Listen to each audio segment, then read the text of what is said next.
Tasavvur qiling, osmon sokin, radarlar jim, havo hujumi haqida hech qanday ogohlantirish yo'q. Ammo aynan shu sokinlik ichida harbiy tarixdagi eng katta savol tugiladi. Raketalar davri tugayaptimi yoki biz yanada xavfli, ko'zga ko'rinmas bosqichga kirib boldikmi? Bu savol bugun nafaqat harbiy mutaxassislarni, balki kelajak haqida o'ylayotgan har bir insonni o'ylantirmoqda.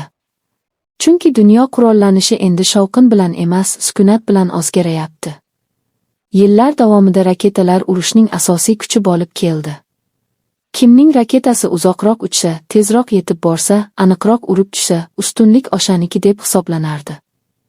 Harbiy strategiyalar, mudofaa tizimlari, radarlar va butun bir sanoat aynan raketalarga qarshi qurildi. Ammo bugun bu ishonch asta-sekin yemirilib bormoqda. Sababi endi zarba faqat portlash bilan o'lchanmaydi. Zamonaviy texnologiyalar urush tushunchasini tubdan o'zgartiryapti. Endi nishonni yo'q qilish uchun uni vayron qilish shart emas. Ba'zan tizimni o'chirib qo'yish, boshqaruvni ishdan chiqarish, ma'lumotlarni chalkashtirish yetarli bo'lib qolyapti. Shunday paytda savol tugiladi: agar raketa uchmasa, portlash bo'lmasa, ammo butun mudofaa tizimi bir zumda ishlamay qolsa, bu urush emasmi?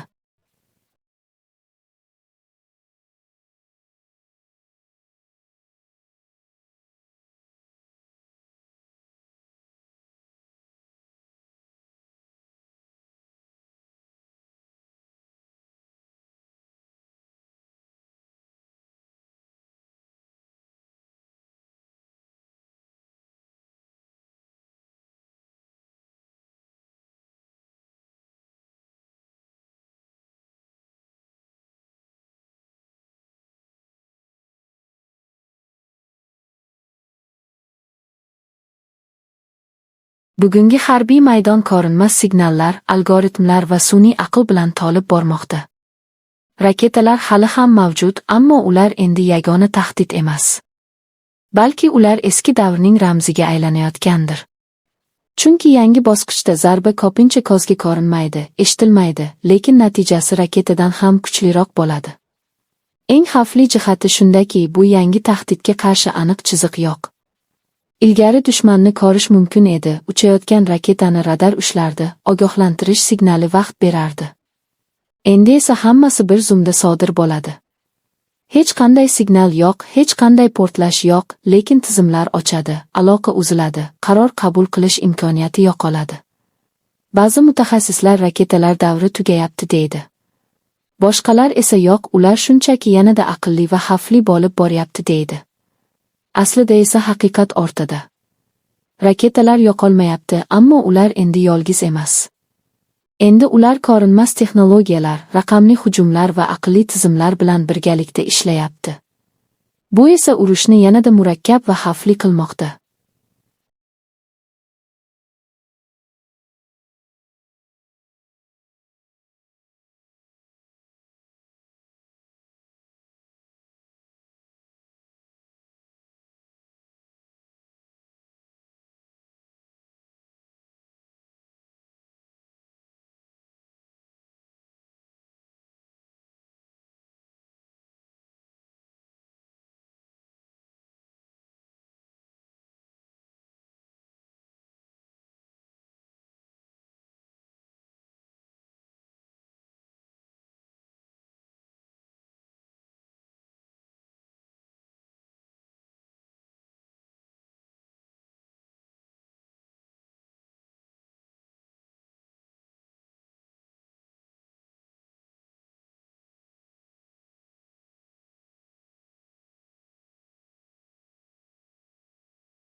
Avvallari kuch qurol soni bilan o'lchangan bo'lsa, bugun ustunlik aql bilan belgilanmoqda.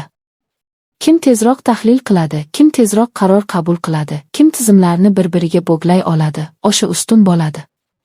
Shuning uchun ham bugungi urushlar ko'proq laboratoriyalarda, server xonalarda va boshqaruv markazlarida tayyorlanmoqda. Oddiy odam uchun bu jarayonlar sezilmasligi mumkin. Chunki osmon tinch, shaharlar osoyishta. Ammo aynan shu sokinlik ichida yangi bosqich allaqachon boshlangan. Raketalar uchmayotgandek tuyuladi, lekin bosim oshyapti.